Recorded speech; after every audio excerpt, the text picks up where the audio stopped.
This is team Git checkout, and here we have pitched our idea to predict, prepare, and manage flood rescue. So this is a homepage, and we have hosted it on Azure websites. So we collect data from substations which are present beside rivers. They collect the water discharge and precipitation of the region. So based on these data, which is sent to our database, which is hosted in Cosmos DB, MongoDB, Cosmos DB package in Azure. So basically, we collect the data from the substations, and here is our code. We have developed an LSTM architecture to predict the future water levels based on the past water level data. So blue is the actual water level and orange is the predicted level. So further, in every substation, we are calculating the water level. Orange is the danger level, and we are sending these data to our database. So I can show you the position of the substations. So here is our maps tab, and here we can see the flooded area, the vehicles, and the shelters. So these are the four substations which I was talking about, and these shelters collect the data, and the radius of the contour is proportional to the intensity of the flood. So on clicking these, we get the graph of the data of that particular substation. Further, in the People's tab, we have these options to add shelter and see all the shelters. These are the shelters, Rangmahal and Gauhati shelter, which can be seen here. Yep. Next, we can also see, we can also search for the missing people. And suppose some person is lost, so we can add the data of the missing person. Next, we can also make requests, like people will be able to fill up their details. Latitude and longitude will be filled automatically, and they can request for resources or rescue or both. And we can see all the requests, and we can see the list of volunteers also, where people can see the volunteers and the NGOs. So when people request for either rescue or resource, the vehicles which will be deployed to rescue them, we give an optimal route for the vehicles. So 1 is the initial position of the vehicles, and 2, 3, 4 is the optimal path which they should take and return to the initial position. Next, we'll show you our app. So now we'll show you our app implementation, Horus.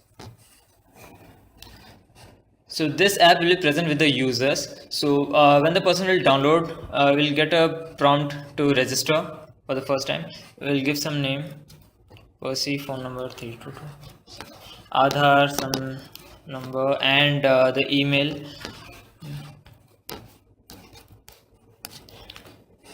Next, on submission, here we can see that we have 3 pages: instructions, home, and person finder.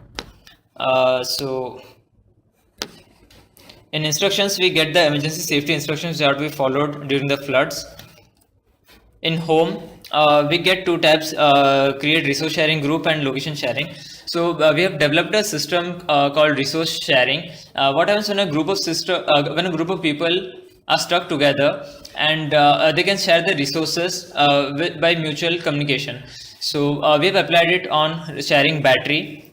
So during floods, we don't have any electricity. So if all people switch on their phones, then everyone's battery will go down, and soon no one will be able to communicate with them.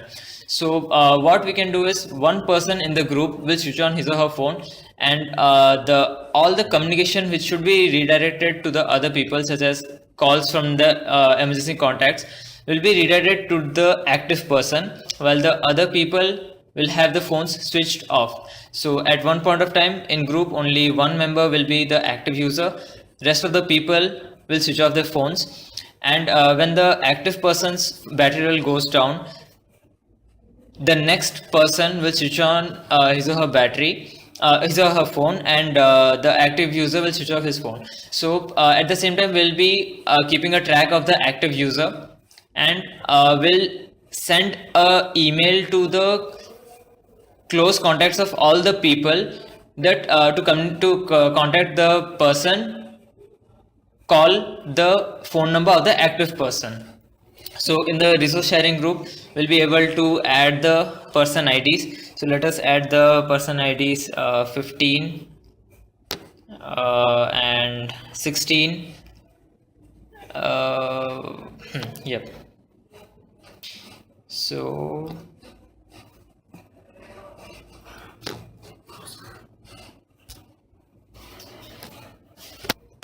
in the home page, we get two options: edit, share, resource sharing, and turn on location sharing. So location sharing, the person can send his or her location, and in resource sharing, we have developed a system called resource sharing, in which people who are stuck together will be able to share their resources efficiently, such as their phone's battery. So in a group of person, only one person will switch on his or her phone, and the rest of the people will switch off their phones.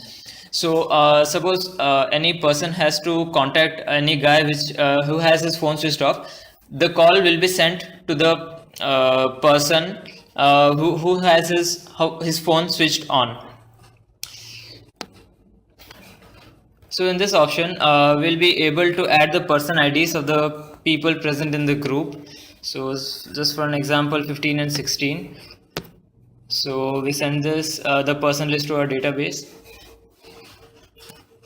And in person finder, we'll be able to find the person, and Aadhaar name and phone number should be exact, whereas name we can try something like Ash.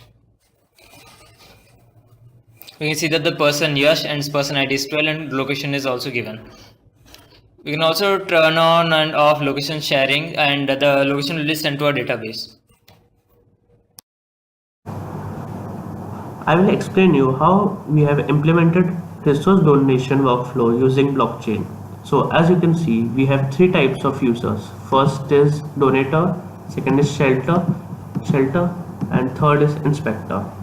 So first, a donator will donate some resources. So he will create a new contract. In new contract, he has to give input the description, let's say rice, the quantity 100, and he has to select an inspector who will inspect the shelter, whether that shelter is valid or not.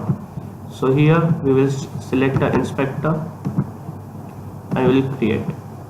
So as you can see, this will create a new contract in all the users domain.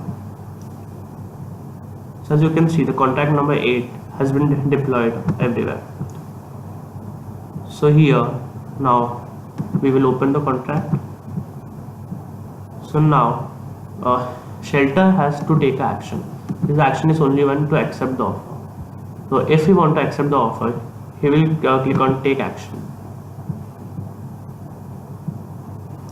So now, as you can see, this will change the status of our contract from active to pending inspection. Now the inspector will check the shelter to see whether it's valid or not. Here he will take action. He has two types of action, either to accept or reject. So let's say he accept, and